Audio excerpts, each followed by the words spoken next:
اعلامیہ آج کے کل جماعتی اجلاس میں شامل سیاسی و مذہبی جماعتوں کے قائدین نے متفقہ طور پر درج ذیل قراردادیں منظور کی۔ اس اجلاس میں شرکت کے لیے عوامی ایکشن کمیٹی کے قائدین کو بھی دعوت دی گئی تھی، لیکن انتظار کے باوجود اس مشاورتی جمہوری عمل کا حصہ نہیں بنے۔ یہ اجلاس جموں و کشمیر کے عوام کی اقوام متحدہ کی سلامتی کونسل کی قراردادوں اور بین الاقوامی طور پر تسلیم شدہ حق کی خود ارادیت کے حصول کے لیے جاری جائز جدوجہد کی مکمل حمایت کا اعادہ کرتا ہے،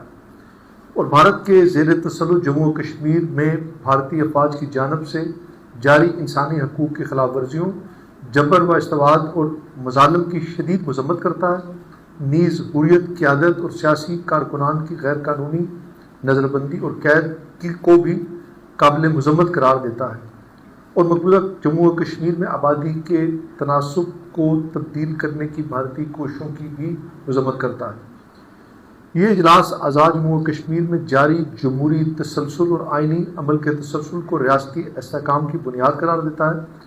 اور اس عزم کا احاطہ کرتا ہے کہ جمہوری اداروں کو مزید مضبوط اور فعال بنایا جائے گا۔ یہ اجلاس اس بات پر زور دیتا ہے کہ سیاسی اختلاف رائے جمہوریت کا حسن ہے، تاہم اسے ریاستی نظم و ضبط یا ادارہ جاتی عمل کو کمزور کرنے کے لیے استعمال کرنے کی اجازت نہیں دی جا سکتی۔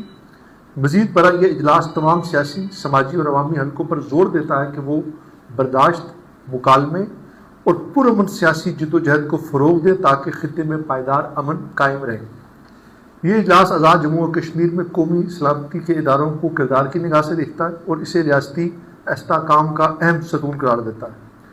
اجلاس اس امر پر تشویش کا اظہار کرتا ہے کہ دشمن ملک Bharat social media platforms اور منظم پروپیگنڈے کے ذریعے ریاستی اداروں اور جمہوری ڈھانچے کے درمیان غلط فہمیاں پیدا کرنے اور اعتماد کو کمزور کرنے کی کوشش کر رہا ہے، جو کسی صورت قابل برداشت نہ ہے۔ یہ اجلاس قرار دیتا ہے کہ آزاد جموں و کشمیر قانون ساز اسمبلی کے عام انتخابات آئین اور قانون کے مطابق مقررہ مدت میں منعقد کیے جائیں گے۔ آزادانہ، منصفانہ، شفاف، غیر جانبدارانہ اور پرامن انتخابات کے انعقاد کو یقینی بنانے کے لیے تمام ضروری انتظامی، قانونی اور سیکورٹی اقدامات بروئے کار لائے جائیں گے تاکہ عوام بلا خوف و خطر، دباؤ یا مداخلت کے اپنے حق کے رائے دہی کا استعمال کر سکیں۔ انتخابی عمل کو سبزار کرنے، مؤخر کرنے، متاثر کرنے یا پٹری سے اتارنے کی کسی بھی کوشش کا قانون کے مطابق سختی سے سدباب کیا جائے گا تاکہ جمہوری عمل کا تسلسل برقرار رہے۔ یہ اجلاس مہاجرین جموں و کشمیر